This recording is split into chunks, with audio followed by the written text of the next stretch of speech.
I'm Todd McAllister with the Texas Air Conditioning Contractors Association. Today I'm down in San Antonio, Texas at Comfort Air Engineering with Matt Freund.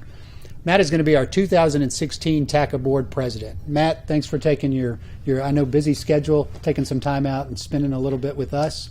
Tell us a little bit about Comfort Air Engineering. I know you guys have been around San Antonio for a long time. I'd be glad to. Really proud of what we have here. It's Comfort Air Engineering. It's a 51-year-old HVAC contractor here in San Antonio. Started in 1964 by my father and his brother.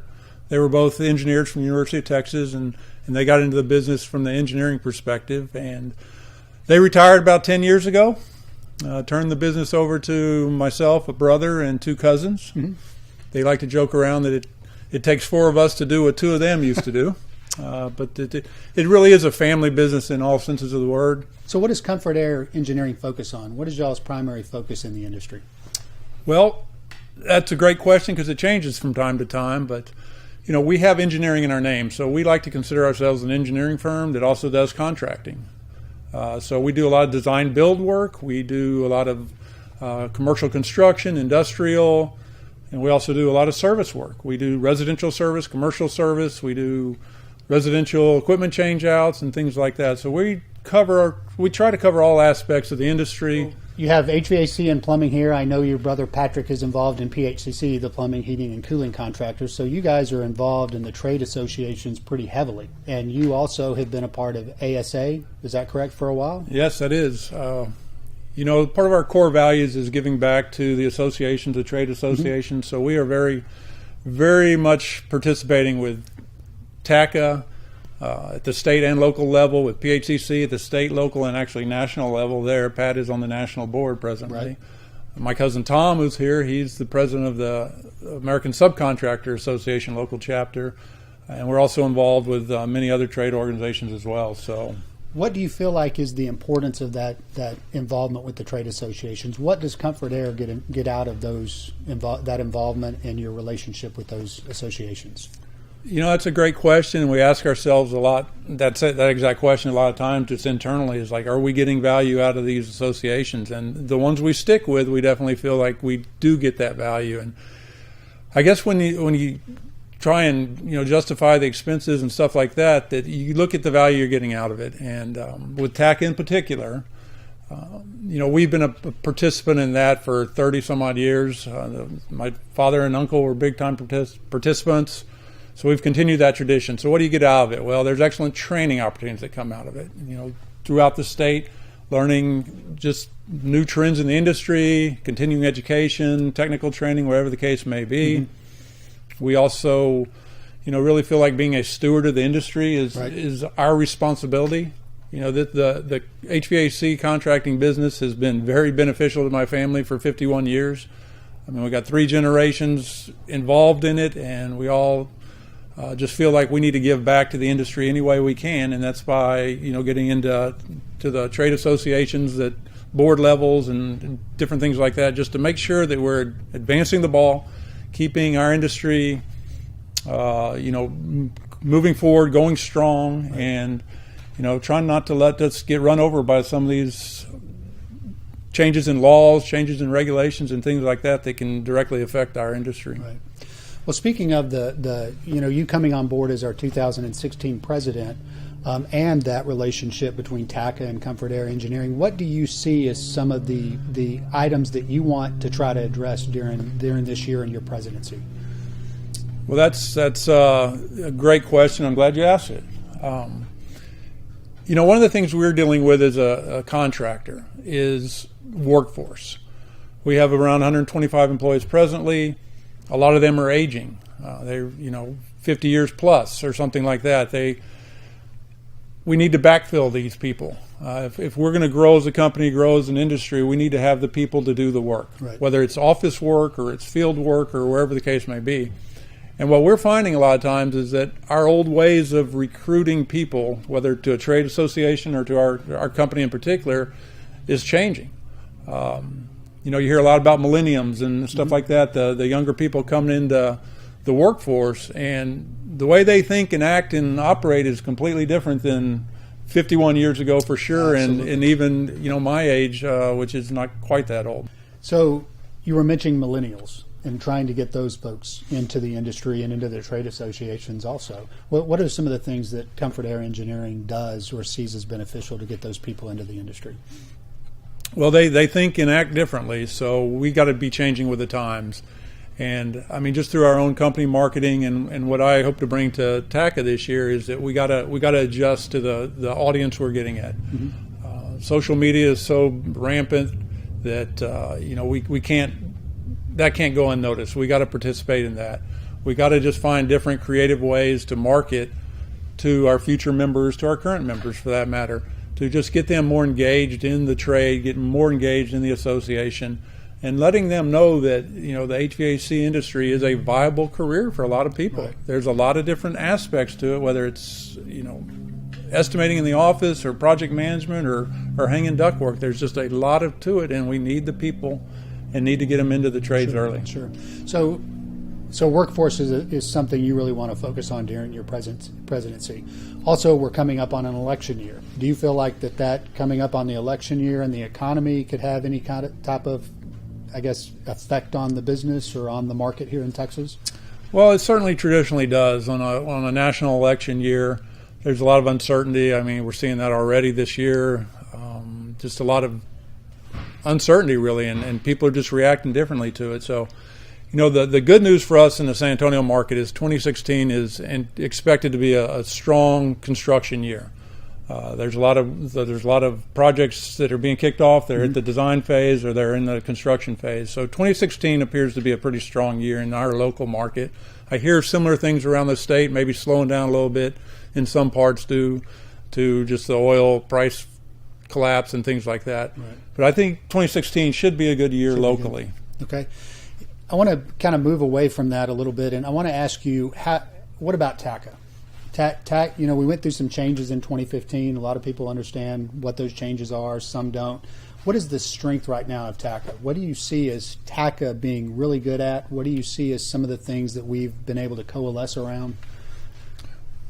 Well, it's last year was interesting when we separated away from the national chapters and national organization, which I think, as many on the board do, that this was a very positive thing for TACCA. Mm-hmm. Why? Well, because we live in the great state of Texas, and that's a benefit that not many other people have around the country. The strengths of TACCA are really that we have a broad statewide membership with several local chapters spread across the state, and they all come together at the state level. And why is that important? Well, several reasons. Foremost to me is the state legislative activity that we're involved with, the government advocacy and things like that. I believe TACCA does an outstanding job in just looking after what's going on at the Capitol. This is not a legislative year in Texas, but at the same time, there's a lot of committee activity going on that we have our pulse on, that we're monitoring and making sure that no bills are being contemplated or considered that may adversely affect our industry. Right. So the state synergy and just the ability of everybody to work together is very strong. There's other benefits that come out of that. When you look at our board, we're made up of contractors from across the state, so we are very willing and able to share information at our board meetings and just keep a good pulse on what's going on in the state and making sure that again, the HVAC industry is being looked after and cared for by these organizations. Right, and I think you brought up a good point that our board is multifaceted. I mean, we've got companies like yours that have 125, 150 employees, but then we also have smaller shops. Right. So we really do try to look from the small residential guy all the way up to those companies that are doing heavy construction projects to make sure that we're keeping all of that covered. That's a good point, Matt. I appreciate that. Tell me a little bit. So outside, obviously, you're very involved in the HVAC business. Your family is very involved in the HVAC business. But outside of Comfort Air Engineering, what do you like to do? Well, I have a variety of interests, and they change with time.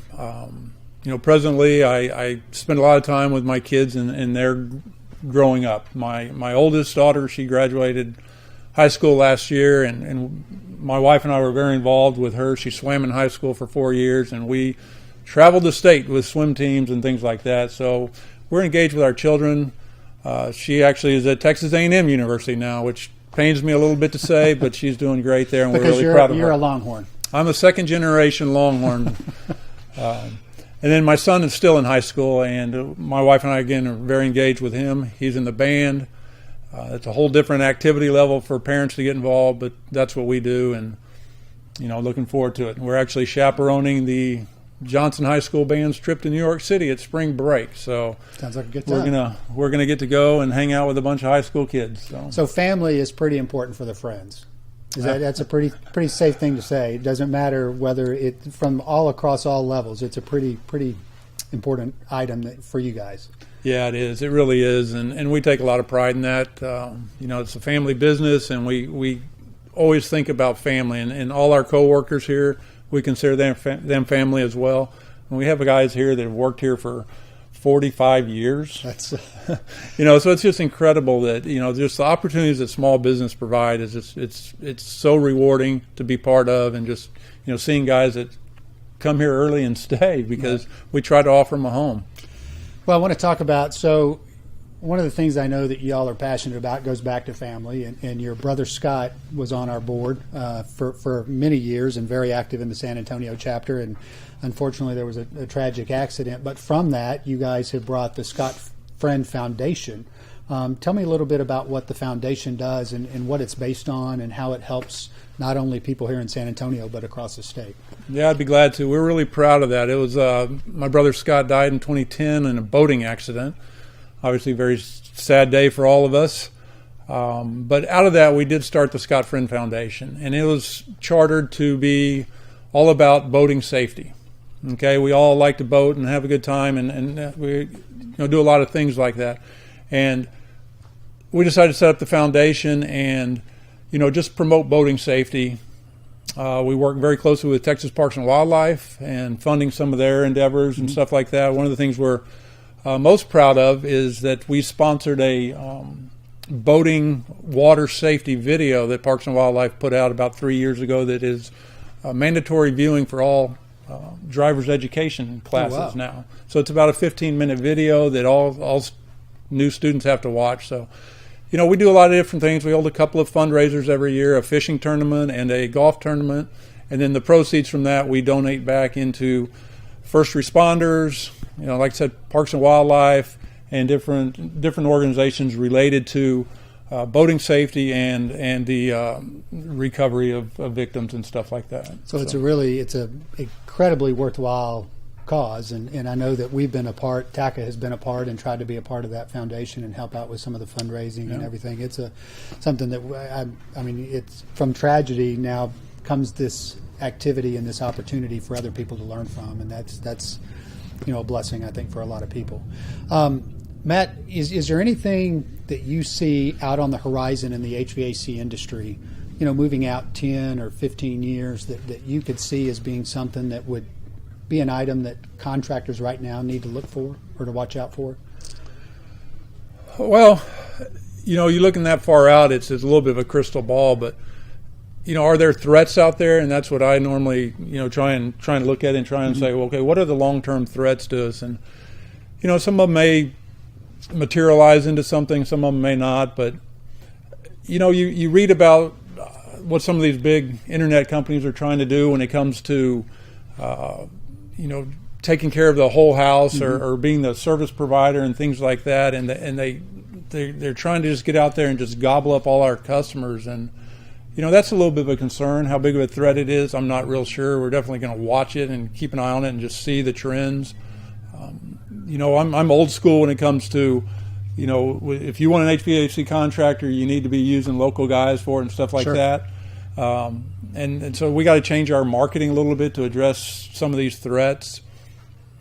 Just the energy efficiency requirements that are coming forward. I mean, they just get stricter and stricter, or better and better, whichever way you look at it. But that's that's a concern, because all that costs money, and all that cost gets passed through the customers. And a lot of our customers are used to old ways of doing business, and now we're trying to change things, and they're asking why our labor rates or service rates are going up, and we got to explain it to them and things like that. So just escalating costs associated with insurances and benefits and safety requirements and things like that they're driving up the cost of doing business, and that clearly has to be passed on to the customer. Well, we've kind of got a double-edged sword going too. We need the internet and the social marketing and those aspects of what is out there technology-wise to help drive people into our industry and to get those new employees and to get those people in the industry. But then the other side of that is that market is also potentially driving people away from our industry,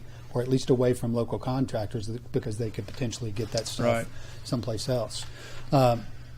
Matt, is there anything else that you feel like is important as far as TACCA goes that you would like to say? Well, for 2016, I'd like to just put a personal invitation out there to encourage non-members of TACCA, HVAC contractors around the state that are not currently members of TACCA or their local chapters, to give us some serious consideration this year. TACCA is a strong organization. The more numbers we have, the bigger voice we have when it comes to state legislative issues. And there's so many benefits to be had out there. The dues are not restrictive. Okay, that's a misconception that a lot of people may tell you, that if you see what the value is you're getting out of being in a membership, you'll recover that tenfold. So I'd like to encourage a lot of people to step up to the plate, become part of our organization, and help move it forward and be the future leaders. Well, Matt, we appreciate it. We appreciate your time. We know that you've got a lot going on, and the 2016 president of TACCA, I think you're going to do a great job for us. The foundation has been laid. David Matthews, our 2015 president, I think did a really good job of laying a very firm foundation. I think the year's going to be good. I think the 2017 legislative session will be a good one for TACCA as well, and we look forward to your service.